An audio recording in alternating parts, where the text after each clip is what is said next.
Olá pessoal, tudo bem com vocês? Sou professora Conceição Alencar e começa agora a sua aula de língua portuguesa. Se liga na TV Educação e no portal do estudante que tem muito conteúdo para vocês. Na aula de hoje vamos falar sobre as funções da literatura. Nós vamos dividir esse tema em duas aulas. Então nós vamos ver hoje a função política e social, vamos ver a função estética e também a função catártica. Vamos exemplificar cada uma para que vocês possam entender melhor. Então vamos ver a função da literatura e a análise de alguns textos. Selecionei inclusive alguns textos do Enem 2021, trazendo conteúdo aí sempre atualizado para vocês. Então vamos lá. Então, quais são as funções da literatura? Engana-se quem pensa que a literatura serve apenas para nos fazer viajar para outros universos. Obviamente, textos literários podem ter essa função de aguçar nossa imaginação e nos levar além da realidade. Mas a literatura não se resume apenas a isso. Aristóteles foi o primeiro pensador que discutiu sobre as funções da literatura em sua obra poética, definindo que os textos literários possuem três funções: a cognitiva, a estética e a catártica. Então, vamos exemplificar e vamos identificar cada uma dessas funções. Como vocês puderam ver, a função da literatura não é apenas nos levar para outros mundos, mundos fantasiosos ou mundos imaginários. Ela vai além disso. Através da literatura, a gente pode ter uma visão política, uma visão social, uma visão econômica e toda essa interpretação que a gente vai fazendo de acordo com o momento histórico em que vivemos. Então, vamos lá iniciar esse conteúdo. Começando pela função político-social. Qual seria essa função? Realizar críticas sociais e políticas.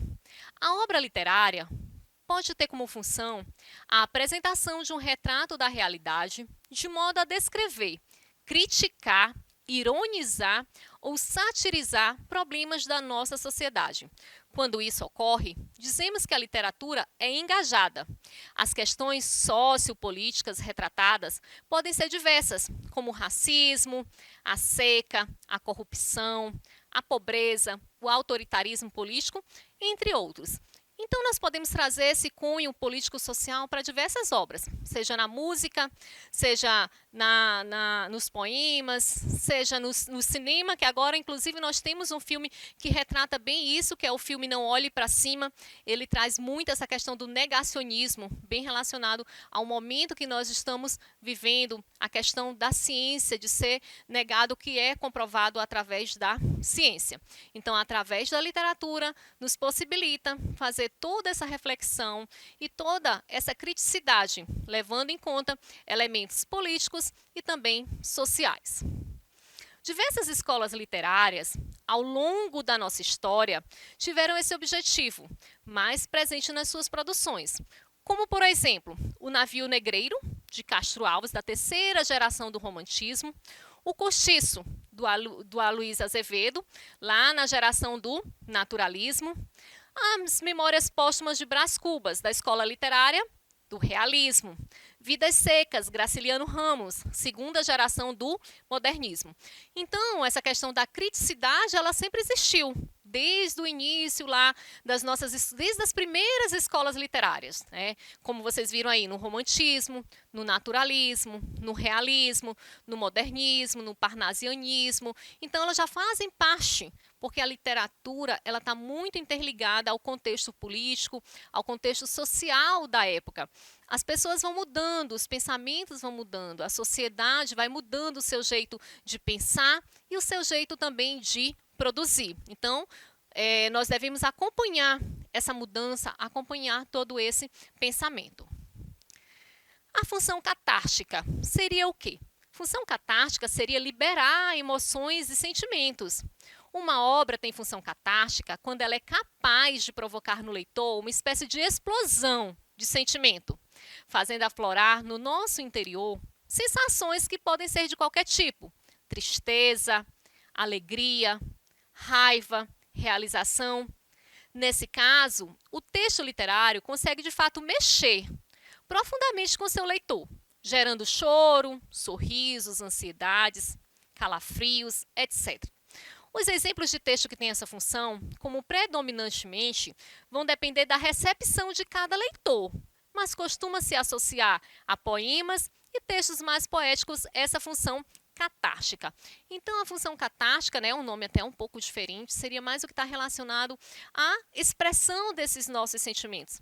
Claro que cada leitor vai se manifestar de uma forma diferente. O que aquilo pode trazer uma emoção excessiva para mim, para o outro talvez não traga tanto, Mas a literatura ela é capaz disso, de nos gerar o sentimento de raiva, o sentimento de alegria, de tristeza, de ódio, até quando você está lendo aquilo, você fica indignado, revoltado com a situação ao ler, ao se deparar com determinados temas e determinadas situações. Então, vamos lá continuar aqui as funções da literatura. A função estética, gerar admiração pelo belo. Quando um texto literário tem essa função como predominante, o que se percebe é que seu principal objetivo é gerar a admiração do leitor devido à sua perfeição artística, ou seja, perceber e valorizar a beleza da obra. Esse aspecto do belo na literatura pode estar ligado ao jogo de palavras e imagens criados pelo autor, pela perfeição da escrita, pela capacidade criativa única e etc. Existe toda uma preocupação estética nessa composição, seja em relação à rima, à métrica, existe todo um cuidado, uma combinação das palavras. Então, nesse caso, quando ela tem a função estética, não está apenas preocupado em trazer a fruição, em trazer o prazer da leitura, ele está preocupado com a própria palavra. Essa que é a diferença também entre as funções da linguagem, a função emotiva e a função poética. Na função emotiva, são mais quando nós falamos dos nossos sentimentos, quando nós expressamos os nossos sentimentos. Já a função poética está centrado mais na mensagem, está centrado mais na própria poesia, no próprio poema, na métrica, na rima, em todo o cuidado que tem para se compor. Como, por exemplo, se a gente for pegar Luís de Camões, ele tinha todo um cuidado ao compor os versos, versos decassílabos, toda a preocupação com a métrica, toda uma preocupação com a rima. Então, vocês vão ver isso também em outros autores. Entre os principais exemplos que ilustram textos com essa função predominantemente estética, podemos citar o Olavo Bilac, do parnasianismo, devido à habilidade de compor poemas com rima, ritmo e métrica perfeitas. Já Guimarães Rosa, da terceira geração do modernismo, devido à capacidade de criar um vocabulário e realidade únicos para sua obra. Então, muita atenção, não é que eles não tenham a função de transmitir um conhecimento ou de transmitir a questão do prazer à leitura. Existe também essa preocupação, mas a preocupação predominante, a preocupação primordial seria o quê? Seria a estética. Toda uma preocupação com a métrica, com a rima, com a combinação das palavras, Então, não só com o texto que está sendo passado, mas sim com a forma que ele foi concebido, a forma como ele foi elaborado. Então, cada palavra tem que ser pensada minimamente, colocada ali de uma forma muito detalhada para não destoar e não perder o seu padrão estético, porque nós temos essa função. Então, hoje nós vamos ver essas três funções. A função político-social, a função catártica e a função estética. Na parte 2, nós veremos as outras funções da literatura. Então, vamos ver aqui alguns textos relacionados a essa função da literatura para que a gente possa identificar se trata-se de uma questão político-social, se trata-se de uma questão catártica, que é o despertar das emoções, ou se está mais ligado ao estético. Então, tentem identificar, através dos textos, qual a função da literatura que foi empregado nesse momento. Função da literatura é diferente de função das linguagens, tá? Já tivemos uma aula sobre funções da linguagem, certamente nós teremos ainda um outro momento para a gente falar sobre esse conteúdo que é de extrema importância para o Enem. Funções da linguagem e funções da literatura. Fiquem ligados, anotem as dicas e busquem sempre um pouco mais através dos livros, através da internet. Questão 1. Assinale a função da literatura que mais se explicita no poema Abaixo de Mário Quintana. É o poeminha do Contra, é um poema bem conhecido, né? Que diz assim: todos esses que aí estão atravancando o meu caminho, eles passarão, eu passarinho. Né? De Mário Quintana, está lá no livro Antologia Poética. Então, vocês acham que essa função predominante aqui seria qual? Letra A, uma função política social, uma função estética, uma função catártica ou uma função cognitiva, mais ligada para ampliar e levar conhecimento? Qual vocês marcariam? Vamos para a opção. Opção catártica, né? Está mais relacionada ali à expressão dos sentimentos, né? O próprio eu lírico ali falando dos seus sentimentos. Vamos para a questão 2, né? É um trecho do Navio Negreiro, de Castro Alves. Foi muito utilizado na época, retratava a questão como os escravos chegaram aqui no Brasil, né, com os trechos do Navio Negreiro. Quem ainda não leu essa obra de Castro Alves tem que ler, porque é uma obra realmente grandiosa, riquíssima de detalhes, de palavras, de conteúdo, então vale a pena. Então, se você ainda não leu Navio Negreiro, vale a pena conferir. Então, vamos lá para um trecho de Navio Negreiro, do Castro Alves. Era um sonho dantesco, o tombadilho, que das luzernas a vermelha, o brilho.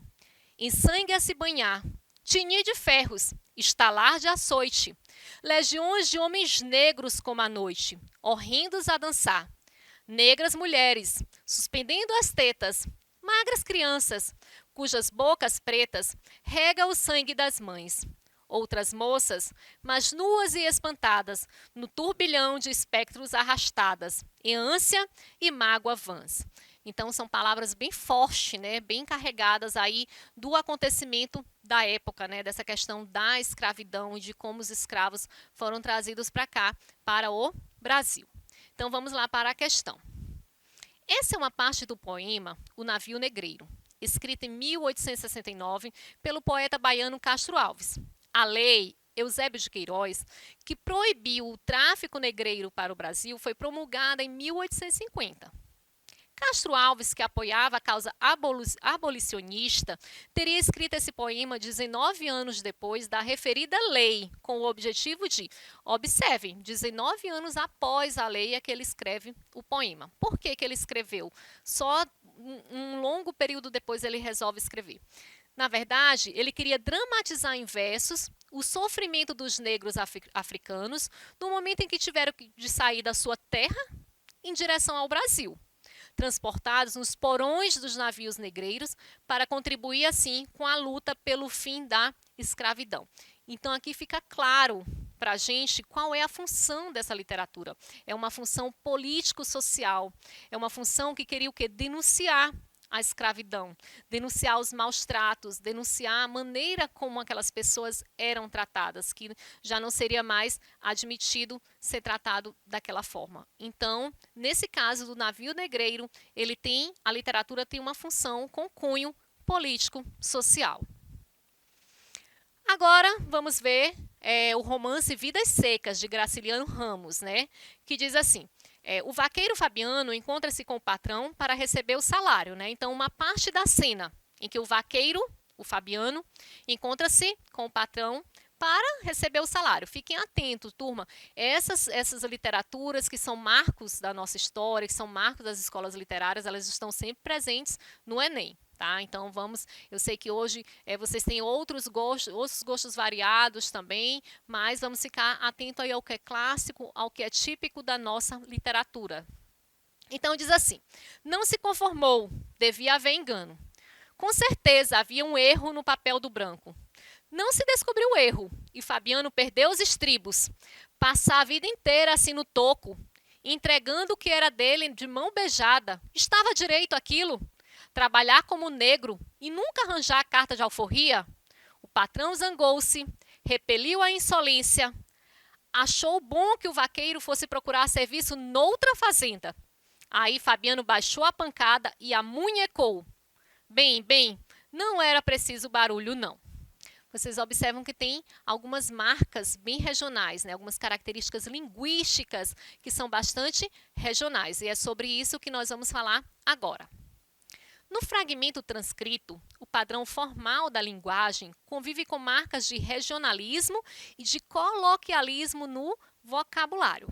Pertence à variedade do padrão formal da linguagem o seguinte trecho. Nós temos a linguagem formal e temos a linguagem informal, certo? Então, o que a questão está nos pedindo? Ela está nos pedindo que dentro daqueles regionalismos, de dentro daquelas características linguísticas, qual mantém o padrão formal, que seria o padrão culto da língua, né? Não uma linguagem coloquial. A linguagem coloquial é que nós utilizamos no nosso dia a dia, uma linguagem mais despojada, uma linguagem menos cuidadosa, né, mais descuidada. Então, ele quer qual a opção? A opção formal, a opção mais culta. Então, vamos ver qual seria. Letra A. Não se conformou, devia haver engano. Letra B. E Fabiano perdeu os estribos. Letra C. Passar a vida inteira assim no toco. Letra D, entregando o que era dele de mão beijada. E letra E, aí Fabiano baixou a pancada e amunhecou. Então, em todas, vocês conseguem perceber que tem o uso da linguagem num outro sentido, né? Até no sentido conotativo, né? No sentido figurado. E com expressões bem regionais, com exceção de uma. Conseguiram identificar? Na verdade, a letra A, não se conformou, devia haver engano. Essa é a única que contém o padrão formal da língua, né? Então, nesse trecho, vocês vão encontrar o padrão formal. Nas outras, tem marcas de regionalismo, a linguagem mais coloquial, como estribos, toco, de mão beijada, que é uma expressão, e amunhecou também, né? Uma outra expressão bastante regional, que às vezes nem todos vão compreender se você não faz parte daquele contexto. Vamos lá para outro texto. Chama-se Emergência, de Mário Quintana. Quem faz um poema, abre uma janela. Respira, tu que estás numa cela abafada, esse ar que entra por ela. Por isso é que os poemas têm ritmo, para que possas profundamente respirar. Quem faz um poema, salva um afogado. E aí, o que vocês acham? Uma função político-social, uma função catártica ou uma função estética? Na verdade, é uma função catártica, né? Está trazendo aí a questão dos pontos positivos que os poemas trazem, as poesias trazem para a nossa vida, né? O despertar que esses textos são capazes de nos trazer, de nos produzir. Então, seria a função catártica. A pátria. Outro texto. Ama com fé e orgulho a terra em que nasceste. Criança, não verás nenhum país como este. Olha que céu, que mar, que rios, que floresta. A natureza aqui perpetuamente em festa. É um seio de mãe a transbordar carinhos. Vê que vida há no chão, vê que vida há nos ninhos, que se balançam no ar, entre os ramos inquietos. Vê que luz, que calor, que multidão de insetos. Vê que grande extensão de matas, onde impera, fecunda e luminosa, a eterna primavera. Boa terra, jamais negou a quem trabalha o pão que mata a fome, o teto que agasalha. Quem com o seu suor a fecunda e umedece, vê pago o seu esforço e é feliz e enriquece. Criança, não verás paz nenhum como este. Imita na grandeza a terra em que nasceste. Então, é um poema de Olavo Bilac. O que vocês conseguem perceber? Seria uma função social e política, a função catártica ou a função mais estética? Okay? Claro que tem uma que é predominante. Poderia ser uma função catártica? Poderia, mas qual é predominante? Na verdade, a que é predominante seria o quê? A função estética. Por quê? Existe todo um cuidado com a composição das palavras. Existe todo um cuidado com as rimas. As palavras, elas não são escolhidas de forma aleatória. Elas são escolhidas de forma que exista essa rima. Então, por hoje, nós vamos ver essas três funções da literatura. A função político-social, a função catártica e a função estética. E para encerrar a nossa aula, coloquei aqui um resumozinho sobre as funções da literatura, que seria o quê? Provocar a emoção, o escapismo, que é a fuga da realidade, A arte pela arte, apenas apreciar o belo. Crítica social, a função lúdica, né, que está lá desde os nossos primeiros momentos, né, da nossa infância, com as crianças, né, com os nossos filhos, os nossos sobrinhos, os nossos alunos, e o sinfronismo, que é a simpatia despertada pelas emoções. Então é isso, turma. Eu aguardo vocês na próxima aula. Um grande abraço.